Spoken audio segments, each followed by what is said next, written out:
জয় মহারাজের জয়। দাদা পিছে হাত আলোক করে লাভ নেই, সামনে একজন ছাড়া কেউ নেই।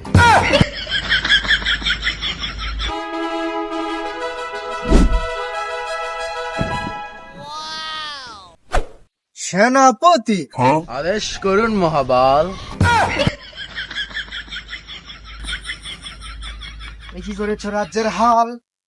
এভাবে যদি চলতে থাকে দীর্ঘকাল, আমি কি খাবো তোমাদের বাল?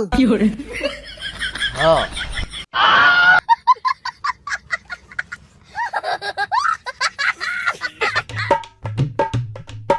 এ কি করেছ আমার রাজ্যের হাল? আমি কি তোমাদের বেতন দেই না? তোমাদের কি চোখে পড়ে না আমার রাজ্যের এই কি দশা হয়েছে? এখনো 6 মাসের বেতন বাকি আছে মহারাজ।